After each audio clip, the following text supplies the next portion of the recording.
So the formalities are over. Gentlemen, will you please take your seats so the contest can begin? So there you are, that's the tail of the tape and weights, etc. We were all surprised that Sibson came in at 12.4. Remember, the middleweight limit is 11.6. But I don't know how he's done that weight. He certainly fooled me with that one, but he's only giving away 2.5 pounds. They weigh in today at 1 o'clock, and at least it makes a change to have an all-British championship fight, because the last one was my verbal sparring partner on my right tonight, Jim Watt, against Charlie Nash. So here we go then, scheduled for 12 rounds, the World Boxing Council, and also for the British Championship.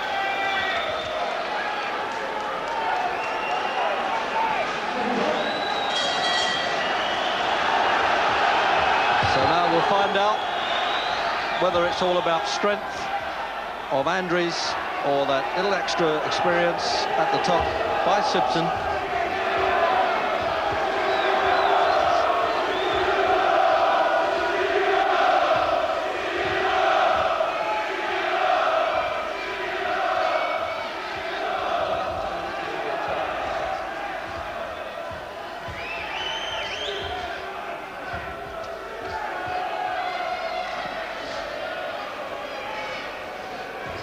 So it's range finding a bit with the left hands, Jim, isn't it, early on like this?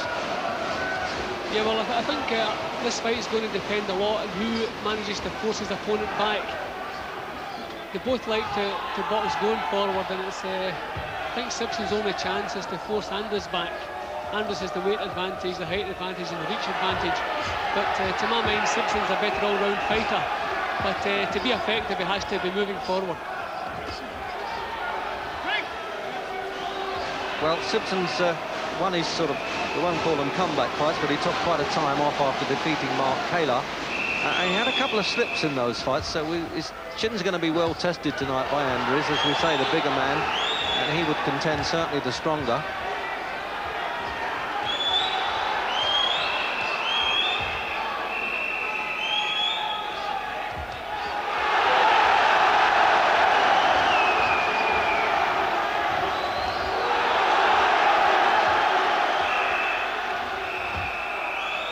Thing about Andries is very durable customer. He's caught him with some good shots there, Sibson, but Andries has only been stopped once when he had to come in as a substitute, and that was against a full heavyweight, David Pearce. He then became British heavyweight champion.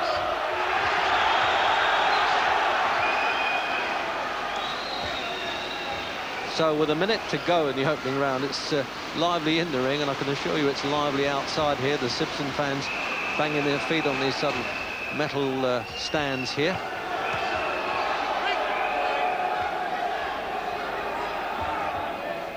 Well, they're not hanging around in the opening round, are they?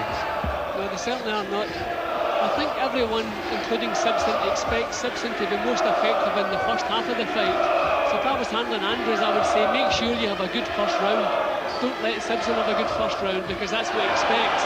And Andries has certainly done that. He's been a lot sharper in this first round than I've ever seen him. Normally a slow starter, but he's looking nice and sharp tonight.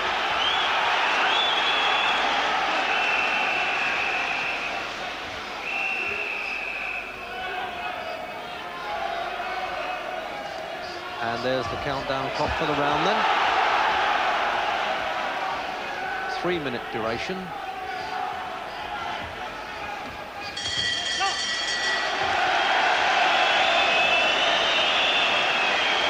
Well, it keeps up like that, we're going to be okay. So there you are, there's the information you need about Dennis Andries. And the British light heavyweight champion. He won a belt outright too in record time. And that's Bo Williford in the ring there, who handles the heavyweight James Quick-Tillis. Sibson's corner then, and he still is the Commonwealth middleweight champion. 60 fights, he knows, he's been around a bit, hasn't he? He gave up the British and European championships without defeat.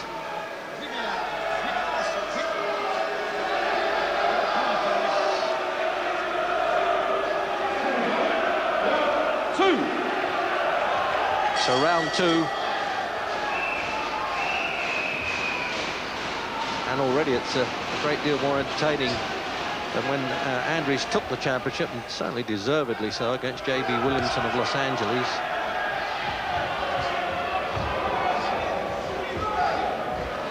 Boxing traditions have always said that a good big one will always beat a good little one. We'll find out here. Can hardly say 2.5 pounds is that much difference, but there you go. He's still looking a middleweight with movement, Sibson.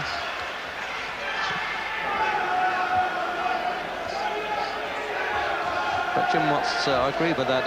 Andries is a lot sharper in the opening round than we've seen in previous fights. He usually tends to hang around a little bit.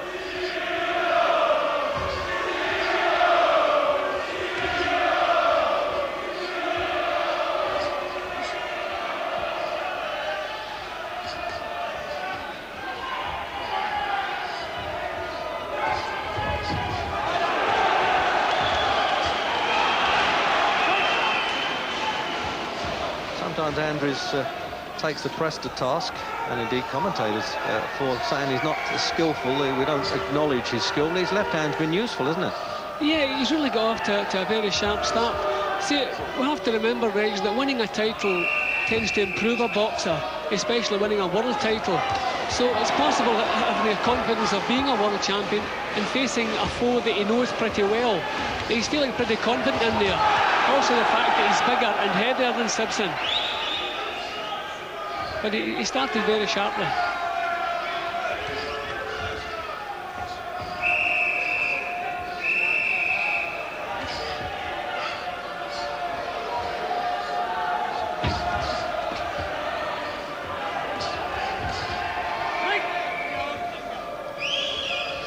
Into the last minute then of the second.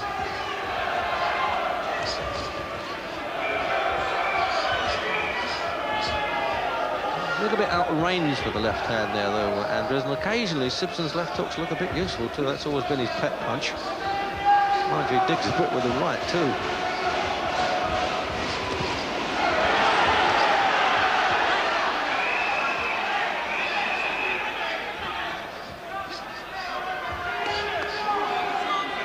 Andries looks as though he's willing to throw a few wild punches, Jim. If they connect, they'll do the damage. He doesn't mind missing with a few at this stage, eh? Yeah, I think Andries just realises his best plan is to try to get in charge early, because that's when they expect Sibson's to be at his best. And he's doing that. He's trying to take the play away from Sibson. I'm looking for signs of Sibson's punches troubling Andries, but I haven't seen any signs whatsoever so far.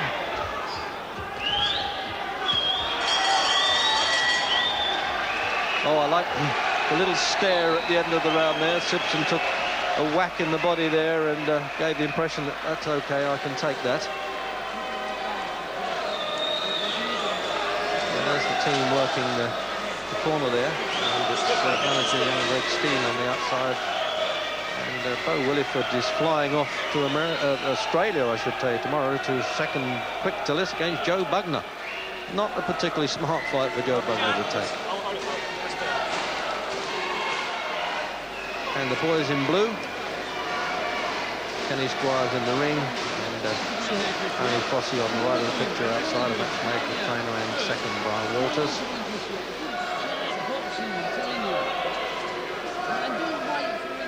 Well, he looks full of running, doesn't he? He came in sweating pretty heavily there. That was why I think he made such a sharp start. He's in good condition.